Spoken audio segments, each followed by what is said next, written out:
Hi guys, welcome back. ಇವತ್ತು ನಾನು ನಿಮಗೆ ಟೇಸ್ಟಿಯಾಗಿರೋಂಥ ಬ್ರೆಡ್ ಸ್ಯಾಂಡ್ವಿಚ್ನ ಹೇಗೆ ಮಾಡೋದು ಅಂತ ತಿಳಿಸ್ಕೊಡ್ತಿದ್ದೀನಿ. ಇದಿಷ್ಟು ನಮಗೆ ಬೇಕಾಗಿರುವಂತಹ ಇಂಗ್ರೀಡಿಯೆಂಟ್ಸ್. ಮೊದಲಿಗೆ ನಾನಿಲ್ಲಿ ಒಂದು ಬೌಲ್ಗೆ ಕಟ್ ಮಾಡಿಕೊಂಡಿರುವಂಥ ಕ್ಯಾಬೇಜ್, ಕ್ಯಾರೆಟ್, ಕುಕ್ಕುಂಬರ್ ಮತ್ತು ಕ್ಯಾಪ್ಸಿಕಮ್ನ ಹಾಕ್ಕೊಂಡು ಇದ್ರ ಜೊತೆಗೆ ಸಣ್ಣದಾಗಿ ಹೆಚ್ಚಿರುವಂಥ ಈರುಳ್ಳಿ ಮತ್ತು ಒಂದು ಸಣ್ಣ ಸೈಜಿನ ಟೊಮ್ಯಾಟೋನ ಕಟ್ ಮಾಡಿಕೊಂಡು ಇಲ್ಲಿ ಸೇರಿಸ್ಕೊತಾ ಇದ್ದೀನಿ. ಇದಿಷ್ಟನ್ನು ಕೂಡ ನೀಟಾಗಿ ಮಿಕ್ಸ್ ಮಾಡ್ಕೊಂಡ ನಂತರ ಇದಕ್ಕೆ ನಾನಿಲ್ಲಿ ಮಯೋನೀಸ್ನ ಆ್ಯಡ್ ಮಾಡ್ಕೊತಾ ಇದ್ದೀನಿ. ಸೊ ಮಯೋನೀಸ್ನ ನೀವು ಕನ್ಸಿಸ್ಟೆನ್ಸಿ ನೋಡಿಕೊಂಡು ಆ್ಯಡ್ ಮಾಡ್ಕೊಳ್ಳಿ. ಅದಾದ ನಂತರ ರುಚಿಗೆ ತಕ್ಕಷ್ಟು ಉಪ್ಪು, 1 table spoon black pepper powder, chilli flakes ಹಾಗೆ ಆರಿಗನೋನ ಹಾಕ್ಕೊಂಡು ನೀಟಾಗಿ ಇದನ್ನು ಮಿಕ್ಸ್ ಮಾಡ್ಕೊಬೇಕಾಗುತ್ತೆ. ಅದಾದ ನಂತರ ನಾನಿಲ್ಲಿ ಒಂದು ತವ ಮೇಲೆ ಒಂದು ಸ್ವಲ್ಪ ಬಟರ್ ಸ್ಲೈಸ್ನ ಸ್ಪ್ರೆಡ್ ಮಾಡಿಕೊಂಡು ಇದರಲ್ಲಿ ನಾನು ಬ್ರೆಡ್ಡನ್ನು ಟೋಸ್ಟ್ ಮಾಡ್ಕೊತಾ ಇದ್ದೀನಿ. ಬ್ರೆಡ್ ಒಂದು ಸ್ವಲ್ಪ ಬ್ರೌನಿಷ್ ಕಲರ್ ಬರೋವರೆಗೂ ನೀವು ಟೋಸ್ಟ್ ಮಾಡಿಕೊಂಡ್ರೆ ಸಾಕು. ಬ್ರೆಡ್ ಕರೆಕ್ಟಾಗಿ ಟೋಸ್ಟ್ ಆಗಿದೆ ಅಂತ ಅರ್ಥ. ಅದಾದ ನಂತರ ಟೋಸ್ಟ್ ಮಾಡಿಕೊಂಡಿರೋಂಥ ಬ್ರೆಡ್ಗೆ ರೆಡಿ ಮಾಡಿಕೊಂಡಿರೋಂಥ ಫಿಲ್ಲಿಂಗ್ಸ್ನ ನಾವಿಲ್ಲಿ ಆ್ಯಡ್ ಮಾಡ್ಕೊತಾ ಇದ್ದೀನಿ.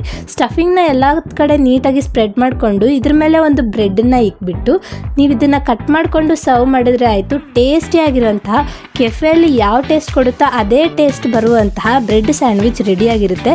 ಸೊ ಇದನ್ನು ನೋಡಿದ ಮೇಲೆ ಟ್ರೈ ಮಾಡೋದನ್ನು ಕೂಡ ಖಂಡಿತ ಮರಿಬೇಡಿ. ಸೊ ಟ್ರೈ ಮಾಡಿ ಹೇಗಿದೆ ಅಂತ ಕಮೆಂಟ್ ಸೆಕ್ಷನಲ್ಲಿ ಕಮೆಂಟ್ ಮಾಡಿ. ಹಾಗೆ ನಮ್ಮ ಚಾನಲ್ನ ಸಬ್ಸ್ಕ್ರೈಬ್ ಮಾಡಿಲ್ಲ ಅಂದರೆ ಸಬ್ಸ್ಕ್ರೈಬ್ ಮಾಡ್ಕೊಳ್ಳಿ. Thank you for watching.